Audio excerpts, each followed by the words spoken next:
Subscribe now. Because the most dangerous stories are the ones people try to erase. What if telling the truth didn't just make enemies, but signed your death warrant? A radio journalist and his partner walked into daylight and vanished. No goodbye. No warning. Behind locked doors, in a place no one was meant to find, voices were beaten into silence. Walls listened. No one helped. When it was over, there were no bodies left to discover, only what they were packed into. Days passed. Phones went dead. Questions piled up. Police said little. This is not just a disappearance. It is a message. Stay to the end. And if you believe silence protects killers, subscribe, because silence is exactly what this story feeds on. On a quiet day in Limpopo, a radio voice went silent. No goodbye. No warning. Just two adults who left home and never returned. By the time anyone realized something was wrong, their phones were off. Their trail was cold. And South Africa was asking one question: how do two people disappear in broad daylight? Sibusiso Ndlovu locked the door behind him and checked his phone. We won't be long, he told Zodwa Mdhluli, who was already in the car. She smiled, impatient. You always say that, she replied. It was an ordinary exchange, the kind that never feels like the last one. They drove off. Hours later, the radio station waited for Sibusiso. His chair stayed empty. The mic stayed cold. By evening, his colleagues started calling. No answer. A producer frowned and said, he would have called. He always calls. At home, Zodwa's family felt the same unease. Her phone rang until it stopped connecting entirely. By nightfall, panic replaced hope. The next morning, a relative stood at the police station desk, voice shaking. They didn't come home. The officer barely looked up. Adults disappear all the time, he said. Maybe they traveled. They wouldn't, the relative insisted. Not without telling someone. Days passed.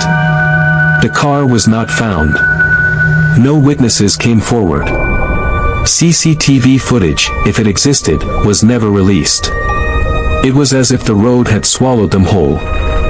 Whispers began to move faster than facts. Some pointed at crime. Others lowered their voices and mentioned Sibusiso's work. He had talked about local power, about things people preferred quiet. When a colleague asked him weeks earlier if he was afraid, Sibusiso had laughed. If I stop talking, he said, then they win. The police issued brief statements. Investigations are ongoing. Nothing more. Weeks became months. Posters faded on walls. Families aged in real time. At night, Zodwa's mother replayed their last conversation, hunting for a clue that wasn't there. Sibusiso's colleagues kept his seat empty. No one wanted to be the one who replaced him. Then the call came. A farmer had reported something unusual in a remote area. Officers arrived. The mood shifted. No cameras. No statements. Just silence. When forensic confirmation finally came, it landed like a blow. The remains were Sibusiso's. And Zodwa's. At the mortuary, a family member whispered, they didn't just die. No one corrected her. Arrests followed quickly, almost too quickly. Names were announced. Faces flashed briefly on the news. But details were missing. Motive was unclear.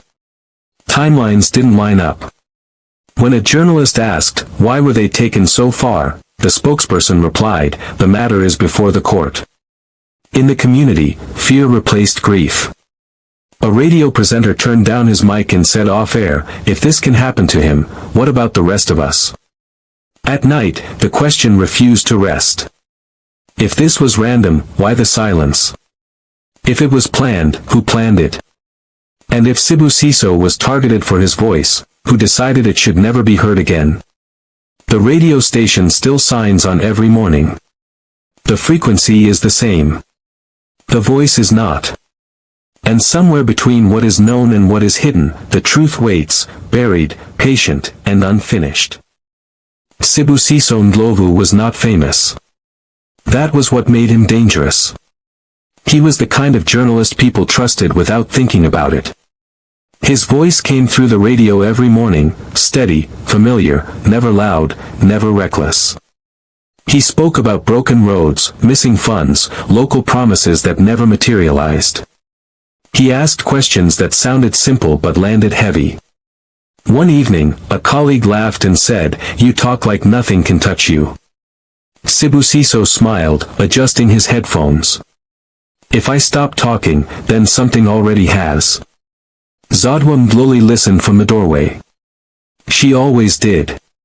She was quieter, sharper in a different way. An entrepreneur who kept her circle small, her business cleaner than most, her opinions mostly private. People liked her because she didn't compete for attention. People trusted her because she never overshared. At home, their life was ordinary. Groceries on the counter. A radio playing softly in the background. Zodwa once asked him, half joking, "Do you ever think about slowing down?" He looked at her, serious now. That's when stories die. There were no threats posted online. No public fights. No enemies anyone could point to. When people searched for a motive later, they came up empty. Too empty. What few remembered was how often people called Sibusiso after his shows. How some voices went quiet when he picked up. How others said, "Please don't mention my name." How one caller whispered, "You're getting close," before the line went dead. The night before they vanished, Zodwa locked the door and said, "Tomorrow, let's keep it short." Sibusiso nodded. "We will." They slept. They woke. They left. And somewhere between a trusted voice and a quiet life, something unseen had already decided they knew too much. Days stretched thin and then snapped into weeks. The silence did not feel empty anymore. It felt deliberate. At the radio station, the phones rang without pause. "Any update?" callers asked. "Have you heard something?" A junior reporter cornered the station manager and whispered, "Police won't return my calls." The manager rubbed his face and said, "They say they're working on it." That's all they say. Outside, people gathered. Neighbors. Listeners. Strangers who had never met Sibusiso but felt like they knew him. Someone shouted, "Where are they?" Another voice answered, "Tell us the truth." No one from the station could. Journalists pressed harder. A reporter asked a police spokesperson, "Were there signs of a struggle?" "No," came the reply. "Was their vehicle found?" "No." "CCTV?" "We cannot comment." Rumors rushed in where facts refused to stand. Someone swore they heard it was a robbery gone wrong.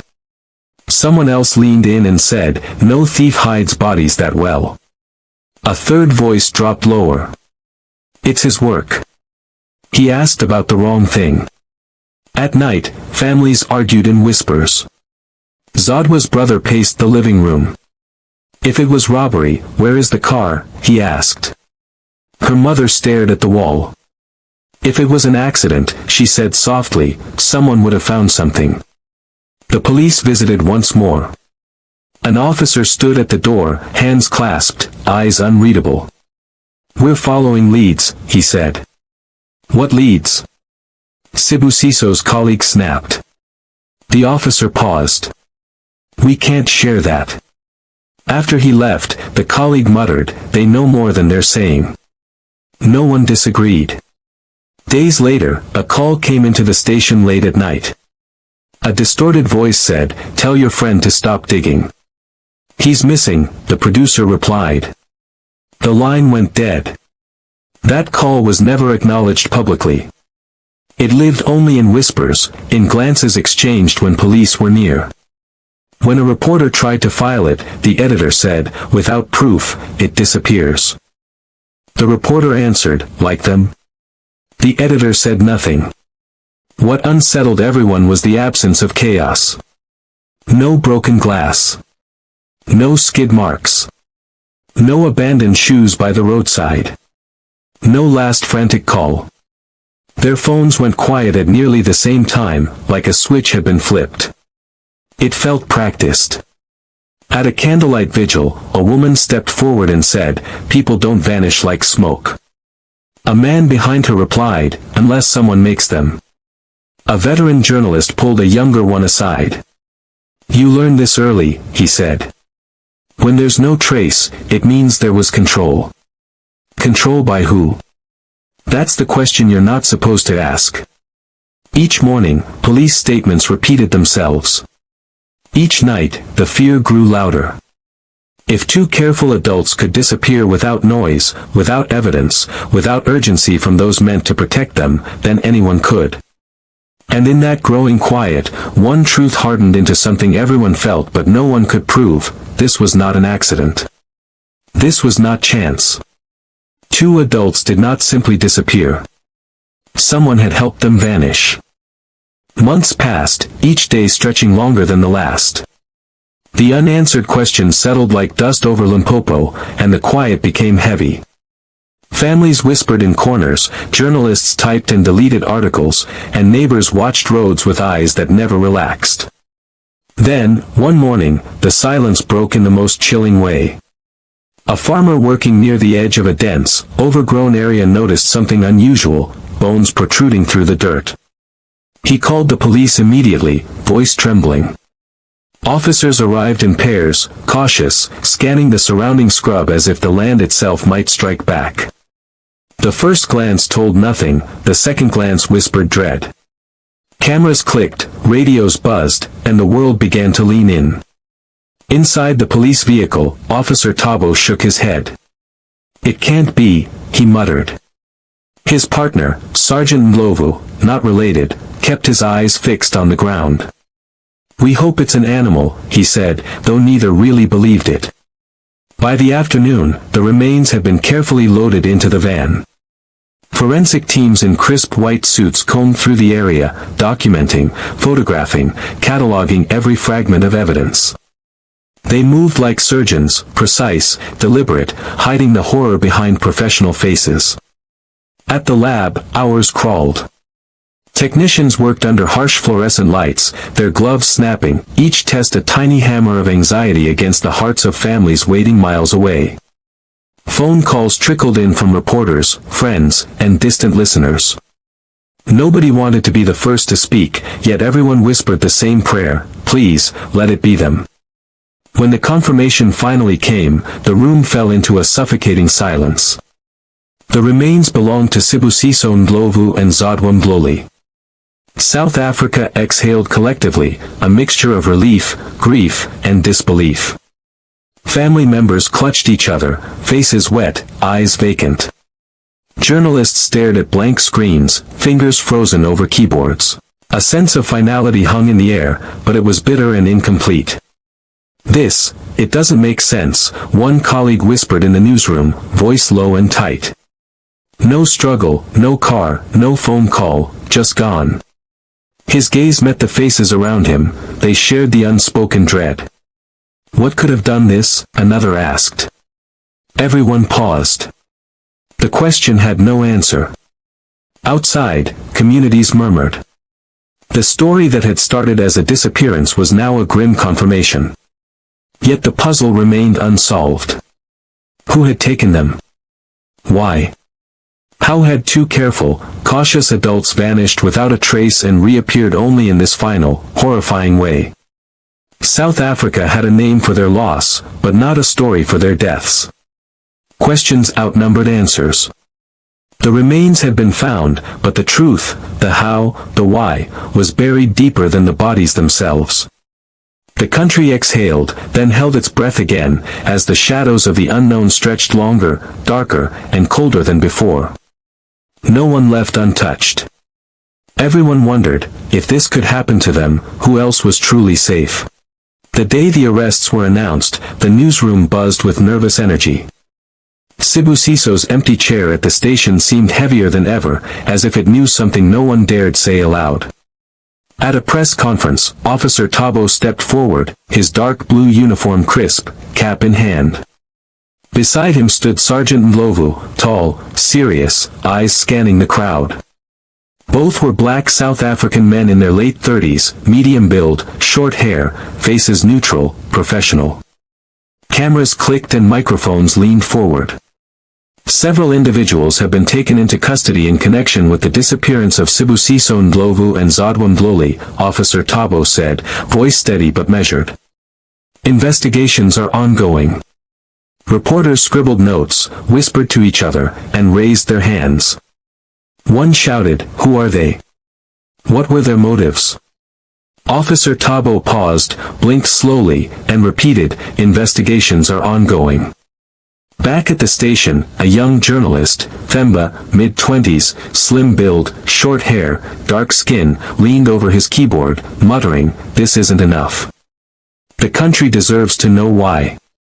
Across the room, veteran journalist Lerato, black South African woman, early 40s, natural hair pulled back, arms folded, frowned. "Be patient," she said, her voice low, cautious. "Patience doesn't mean acceptance. But rushing now could ruin everything." Meanwhile, in the holding cells, suspects sat quietly. One, a stocky black South African man in his early 30s with shaved hair, stared at the wall, expression unreadable. Another, a woman, 28, slim, dark skin, fidgeted with her sleeves, eyes darting at officers. None spoke.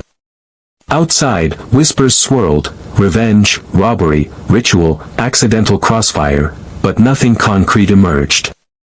Questions multiplied. Why were they taken so far from home? Themba asked Lerato. Why no struggle? No clue. Lerato tapped her pen against her notebook. And most importantly, she said quietly, was Sibusiso targeted for his voice? At home, Zodwa's brother, mid-30s, tall, dark-skinned, pacing, repeated the questions aloud. Why them? Why now? Who decides this? The weight of uncertainty hung over him like a storm cloud. Even at the police station, officers exchanged cautious glances. Sergeant Ndlovu whispered to Thabo, "They'll never tell." "Not yet." Thabo shook his head, hands clasped. "We give what we can. The rest is out of our hands." At the station, the radio went silent for a moment, as if reflecting the tension. Outside, the streets of Limpopo were calm, indifferent. But inside, the world churned with questions. Every unanswered query felt like a pulse, thumping faster, louder. And in every newsroom, living room, and quiet corner, the same thought lingered. The arrests gave the illusion of closure, but the truth, the motive, the planning, the reason Sibusiso's voice had been silenced, remained buried. Suspense hung in the air, thick and relentless, leaving everyone wondering if justice had been served or if the answers would disappear like the victims themselves. The streets of Limpopo carried a quiet weight. In cafes, shops, and small offices, voices whispered the same questions over and over. If this was robbery, why the disappearance? One man asked, leaning on the counter, eyes darting to the door as if someone might overhear. If it was personal, why the secrecy? Replied a woman in a dark jacket, voice low and trembling. Her hands shook as she held a coffee cup. Around them, neighbors listened but spoke little, afraid to be the first to speak too loudly. Across the country, local journalists felt the chill creeping into their own offices. Thandi, a black South African female reporter in her early 30s, dark skin, natural hair tied back, wearing a blouse and slacks, leaned back in her chair, staring at her empty notebook. If a reporter vanishes here, it rarely makes global headlines, she muttered to her colleague, Lerato, mid-40s, short natural hair, dark skin, arms folded, face tight with worry. Lerato nodded. That's exactly why the truth can disappear so easily, she said. Calls and messages arrived daily, each one unanswered, each one reminding everyone that someone had taken the power to control the story. Who benefited from silencing Sibusiso? Who had decided that a local voice could vanish without consequence? The room went quiet as the implications sank in. No cameras outside, no media frenzy. Only the chilling realization that justice might be buried with the silence. Everyone knew the truth was out there, but finding it felt like chasing shadows through a night that never ended. The newsroom was quiet, too quiet. Thandi stared at the empty chair where Sibusiso once sat, fingers trembling over her keyboard. He gave a voice to everyone, she whispered. Lorado shook her head, eyes dark with frustration. And now, who speaks for him? Outside, the streets felt heavier. Families, neighbors, colleagues, all felt the same unease. 2 lives ended, yet the case remained under investigation, words that offered no answers. A reporter muttered, was this just a crime, or a warning? The question hung in the air, unbroken. If these stories matter, subscribe. Let the silence end before it buries the truth.